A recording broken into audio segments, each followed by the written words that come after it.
दोस्तों कुछ ही दिन पहले की बात है, जय शाह जो बीसीसीआई के सेक्रेटरी थे वो अब आईसीसी के प्रेसिडेंट बन चुके हैं। क्रिकेट की दुनिया में वो मुकाम हासिल किया है जिनके लिए अच्छे अच्छे लोग अपनी पूरी जिंदगी निकाल देते हैं। और ये जय शाह अमित शाह के बेटे हैं। जिस परिवारवाद यानी नेपोटिज्म को बीजेपी खत्म करने चली थी, उसी बुराई का अब बीजेपी हिस्सा बन गई है। बीजेपी और खासकर नरेंद्र मोदी अक्सर ये कहते हैं कि उनकी पार्टी में नेपोटिज्म और भैया भतीजावाद के लिए कोई जगह नहीं है। तो फिर बीजेपी के राष्ट्रीय अध्यक्ष रह चुके और आज के समय के गृह मंत्री अमित शाह और उनके बेटे जय शाह का बीसीसीआई का सेक्रेटरी बनना यह एक इत्तेफाक है, जो एक तरफ कांग्रेस को परिवारवाद को लेकर सुनाते हैं तो वही दूसरी तरफ अपने बेटे को भारतीय और अंतर्राष्ट्रीय क्रिकेट बोर्ड में बड़े बड़े पदों पर बैठाते हैं। इससे भी बड़ी बात तो ये है कि जय शाह की आज के समय में नेटवर्थ यानी संपत्ति 125 करोड़ रुपए से भी ज्यादा है, जबकि इनकी बीसीसीआई की सैलरी मात्र 3 लाख रुपए इतनी ही थी कि इन पर करप्शन के भी चार्जेस है, क्योंकि इनकी एक कंपनी है जिसने नरेंद्र मोदी के 2014 में पीएम बनने के सिर्फ 1 साल बाद ही अपना टर्नओवर 50,000 से सीधा 80 करोड़ तक बढ़ा दिया।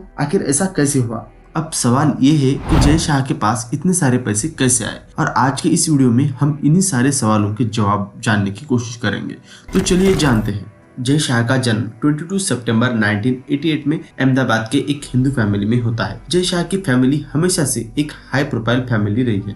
जय शाह के फैमिली फाइनेंशियल बैकग्राउंड की बात करें तो उनके दादाजी अनिल चंदू शाह जो उस समय के पीवीसी पाइप कंपनी के ऑनर थे, जो एक सक्सेसफुल बिजनेसमैन थे। इसके बाद जय शाह के पिता अमित शाह जो जय के जन्म तक आरएसएस और बीजेपी के लिए काम करते थे। जैसे जैसे जय शाह की उम्र बढ़ रही थी वैसे ही अमित शाह का पॉलिटिकल कद भी बढ़ रहा था। सन 1995 में गुजरात में बीजेपी की सरकार बनी, तब बीजेपी के केशुभाई पटेल गुजरात के मुख्यमंत्री बने और इसी जीत में नरेंद्र मोदी और अमित शाह का सबसे बड़ा कंट्रीब्यूशन था और तब से वे अच्छे दोस्त भी बन गए थे, जिस वजह से जय शाह का बचपन से ही नरेंद्र मोदी से भी मिलना होता था। फिर जय शाह ने क्रिकेट में अपनी रुचि दिखाते हुए क्रिकेट एकेडमी ज्वाइन की। हालांकि जय शाह ने अपने करियर में ज्यादा क्रिकेट नहीं खेला और उन्होंने अपनी इंजीनियरिंग की पढ़ाई पूरी की। कॉलेज के समय से ही जय शाह अपने पिता को काम में हाथ बटाते थे।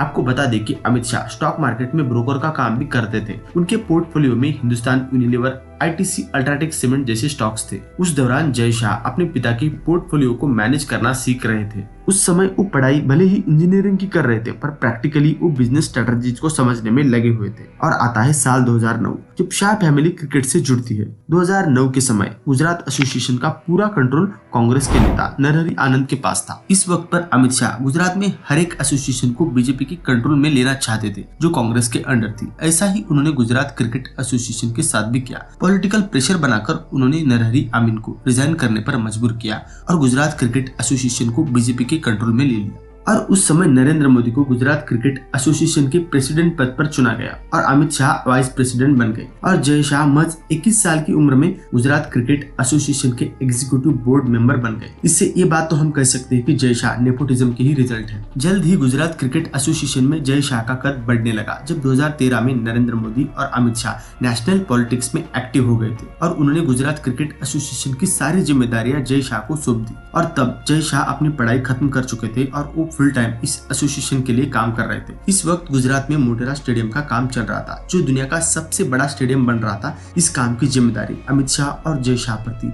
जो मोदी सरकार का उस टाइम का ड्रीम प्रोजेक्ट था। और 2014 में केंद्र में नरेंद्र मोदी की सरकार बनती है। नरेंद्र मोदी प्राइम मिनिस्टर बनते हैं और अमित शाह को बीजेपी का प्रेसिडेंट बना दिया जाता है। और अब जय शाह की जिंदगी भी बदलने वाली थी। फॉर एग्जाम्पल, जय शाह की एक कंपनी टेम्पल एंटरप्राइजेस थी जो इम्पोर्ट एक्सपोर्ट का कारोबार करती थी और वो कंपनी 2014 तक छोटे लेवल पर ऑपरेट करती थी और 2014 में कंपनी का टर्नओवर 50,000 रुपए था, जो 2015 में बढ़कर 80 करोड़ रुपए तक पहुंच गया, यानी मोदी के पीएम बनने के सिर्फ 1 साल बाद। ऐसा इन पर आरोप था। इसके बारे में द वायर एजेंसीज ने 2017 में एक आर्टिकल पब्लिश किया था जिसने इस पर आवाज भी उठाया था, लेकिन इसका जय शाह के करियर पर कुछ खास असर देखने को नहीं मिला। 2019 में जय शाह को बीसीसीआई के सेक्रेटरी पद पर चुना गया और तब से इंडियन टीम्स और आईपीएल के हर फैसले वही लेते हैं। और अब यानी दिसंबर 2024 से जय शाह आईसीसी के नए चेयरमैन बन चुके हैं, जो आईसीसी के इतिहास के सबसे यंग चेयरमैन माने जाएंगे। आखिर में यही कहूंगा कि जय शाह सच में नेपोटिज्म के एक रिजल्ट है, वरना इतनी कम उम्र में इतनी सफलता हर किसी को नहीं मिलती। तो वैसे दोस्तों, इसके बारे में आपको क्या लगता है, आप हमें नीचे कमेंट करके जरूर बताइए।